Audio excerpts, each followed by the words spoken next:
আজকের দিনটি আমাদের জাতীয় জীবনে অনেক ঐতিহাসিক একটি দিন, ব্যক্তিগতভাবে আমার জীবনেও।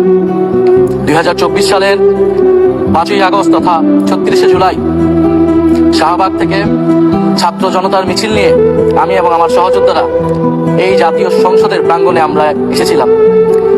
ছাত্র জনতাকে সাথে নিয়ে ফ্যাসিস্ট মুক্ত করেছিলাম এই মহান জাতীয় সংসদকে। সেই দিন আমাদের ভূমিকা ছিল বৈপ্লবিক।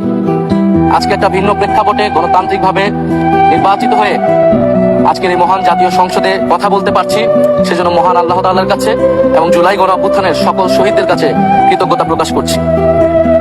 মাননীয় স্পিকার, হাজারো শহীদের রক্ত মারানো আর অসংখ্য আহত পঙ্গু দেশপ্রেমিকের সর্বস্ব ত্যাগ করা মহান গণ অভ্যুত্থানের ফসল এই সংসদের অভিভাবক হিসেবে নির্বাচিত হয়ে আপনাকে অভিনন্দন জানাচ্ছি।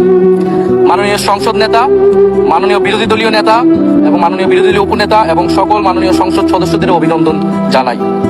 আমি শ্রদ্ধার সাথে স্মরণ করছি আমার সেই ভাই বোনদের যারা নিজের বুক বুলেটের সামনে উন্মুক্ত করে দিয়ে আমাদের আবারও স্বাধীন করে নিজেরা স্মৃতি হয়ে গিয়েছে।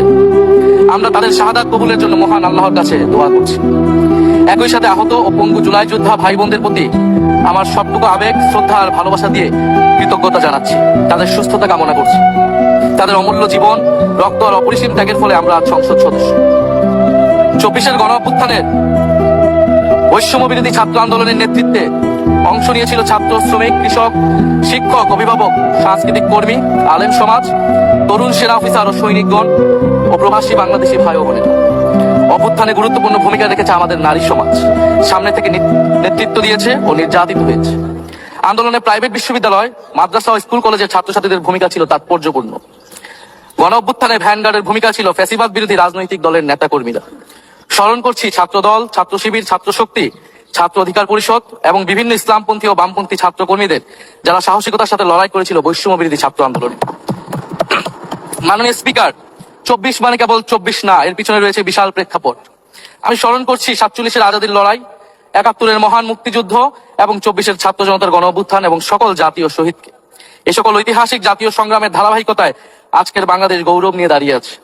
স্মরণ করছি পিলখানা হত্যাকাণ্ডের শহীদ, শাপলা হত্যাকাণ্ডের শহীদ, মোদী বিরোধী হত্যাকাণ্ডের শহীদ, ফ্যাসিস্ট আমলে গুম হওয়া ব্যক্তিদের স্মরণ করছি। 18 সালের কোটা সংস্কার আন্দোলন ও নিরাপদ সড়ক আন্দোলনে ছাত্র কিশোরদের অকুতোভয় সাহসকে স্মরণ করছি। স্মরণ করছি আমাদের ভাই শরীফ ওসমান হাদী, যিনি তার সাহসিকতার মাধ্যমে বাংলাদেশকে একটি ইনসাফ ভিত্তিক বাংলাদেশ হিসেবে গড়ে তুলতে চেয়েছিলেন। তিনি আর আমাদের সাথে নাই। আমরা ওসমান হাদী ভাইকে স্মরণ করছি। শহীদ আবরার ফাহাদ ও শহীদ ফেলানী খাতুনকে স্মরণ করছি, যারা ভারতীয় আধিপত্যবাদের বিরুদ্ধে লড়াই করে বাংলাদেশকে আজকের এই জায়গায় নিয়ে এসেছে। 24-এর ছাত্র জনতার গণ অভ্যুত্থানে মাঠের নেতৃত্বের একেবারে সামনে থাকার কারণে আজকের দিনটি আমার জন্য একই সাথে আবেগের, কষ্টের ও আনন্দের। আমাদের সংগ্রামের সাথী শহীদ আবু সাইদ, শহীদ মুগ্ধ, শহীদ ওয়াসিব, 4 বছরের শিশু আহাদ, 6 বছরের শিশু রিয়া গোপ সহ প্রায় 150 শিশু শহীদ। মাননীয় স্পিকার, পুলিশের এপিসি থেকে ফেলে দেওয়া শহীদ ইয়ামিন, সাভারের আশুলিয়ায় ভ্যানের উপর জীবন্ত অবস্থায় আগুনে পুড়িয়ে মারা কিশোর শহীদ সজল সহ অগণিত মানুষের স্মৃতি আমাকে প্রচন্ড ভাবে নাড়া দিচ্ছে। মাননীয় স্পিকার,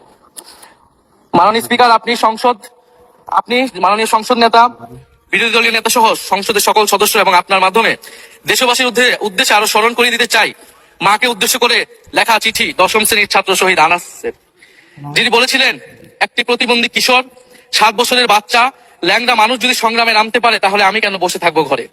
একদিন তো মরতেই হবে, তাই মৃত্যুর ভয় করে স্বার্থপরের মতো ঘরে বসে না থেকে সংগ্রামে নেমে গুলি খেয়ে বীরের মতো মৃত্যু অধিক শ্রেষ্ঠ। যে অন্যের জন্য নিজের জীবন বিলিয়ে দেয় সেই প্রকৃত মানুষ। আমি যদি বেঁচে না ফিরি তবে কষ্ট পেও না, গর্বিত হয়েও জীবনের প্রতিটি ভুলের জন্য ক্ষমা চাই। আনাস তার মাকে এই চিঠি লিখে রাস্তায় নেমে গিয়েছিলেন, শহীদ হয়েছিলেন। মাননীয় স্পিকার, যাদের আত্মত্যাগের কারণে আজকে আমরা এখানে বসে কথা বলতে পারছি। মাননীয় স্পিকার, জুলাই গণ অভ্যুত্থানের সাথে জড়িয়ে আছে দেশনেত্রী বেগম খালেদা জিয়ার সংগ্রাম ও তার আত্মত্যাগ। ওনার সংগ্রাম অনুপ্রাণিত করেছিল বাংলাদেশের তরুণ সমাজকে আত্মত্যাগ করতে, আত্মহুতি দিতে গণ অভ্যুত্থানে। আমরা আজকে তাকে শ্রদ্ধার সাথে স্মরণ করছি।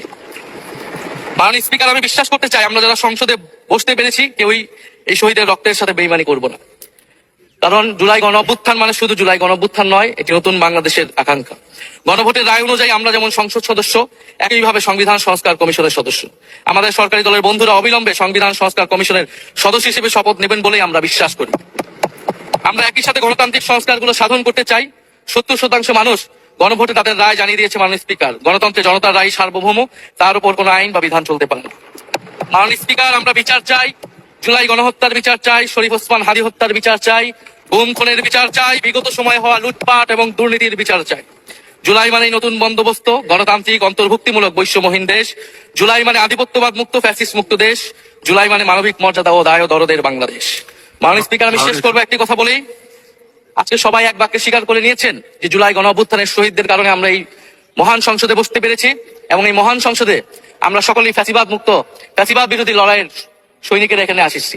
আপনার প্রতি নিবেদন থাকবে, কোন ফ্যাসিস্ট তার দোষর যাতে আজকের এই মহান সংসদে বক্তব্য দিয়ে সংসদকে কলুষিত করতে না পারে। আমরা ফ্যাসিস্ট মুক্ত, আমরা ফ্যাসিবাদের দোষর মুক্ত জাতীয় সংসদ চাই। মাননীয় স্পিকার, আপনাকে ধন্যবাদ। ইনকিলাব জিন্দাবাদ।